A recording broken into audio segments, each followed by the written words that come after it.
A film that has viewers dancing in their seats and a movie that plays out the 2008 financial crisis on the silver screen are just two of the topics in our Movies and Money segment on this Thursday. Erik Childress, Vice President of the Chicago Film Critics Association, joins us now. Footloose, Erik, was that a surprise? Not a huge surprise. I mean, we sort of said about 15 million last weekend. That's exactly where it came in. We said Real Steel could win the box office again, and it certainly did.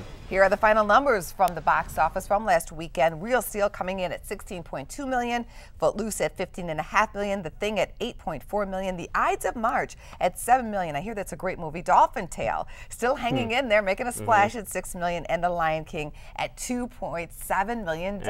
Lion King still hanging on too. $90 million for a re-release of a movie. Wow. You know, it's very similar to Footloose, which is pretty much, like I said, a shot-for-shot remake. But The Lion King, you know, it added, a third dimension. I think Footloose took it back to one dimension for this release. Now, coming up this weekend, we have The Three Musketeers to look forward to, as well as Paranormal Activity 3 and Margin Call, which is coming out in limited release. And I think a lot of our viewers may be interested in your view on this movie because Wall Street was such a big hit. And now here's another type of movie that could be relatable to people who are in the trading community. Right. Well, this is a film that premiered at the Sundance Film Festival this year, where I saw it. It's got a very big cast in it. Kevin Spacey, Jeremy Irons, Demi Moore has a small role in the film. But this is more sort of a fictionalized version of sort of the beginning of the collapse, so to speak. You know, it doesn't really bring up names or place specific blame at anyone's front door. And it turns into actually a pretty dull movie. A lot of talking, a lot of people just sort of sitting around in offices and whatnot. If you really want to see the definitive version of this, rent the documentary Inside Job, which is actually terrific. Yeah, that's awesome. Yes. All right, and Paranormal 3,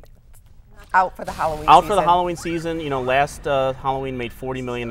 It's probably going to do somewhere maybe around $30 million this weekend. Should win the box office. And then you got The Three Musketeers.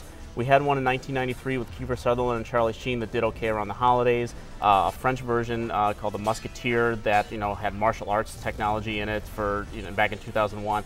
And this one is really just sort of taking advantage of either the 3D and the director giving an excuse to put his wife in the movie, Mila Jovovich. And this was big news. In Chicago, they're shooting The Dark Knight, and they actually may incorporate some of the Occupy protesters into the film. Well, they've actually been filming in different locations than Chicago this time. They filmed in Pittsburgh and in Los Angeles. They're moving to New York next weekend, and it's going to be interesting to see if the Wall Street protesters actually find the irony of how they want to get involved with this. On one hand, if they want to become extras in the film where they're filming, they're actually going to be part of one of the biggest money-making films of all time. On the other hand, if they decide to protest the movie, they're actually going to be protesting a film about a billionaire who is actually fighting for their rights. So it'll be kind of interesting to see, what angle they take with the irony there next week. Thank you very much. Erik Childress, Vice President of the Chicago Film Critics Association. Thank you. Always a pleasure.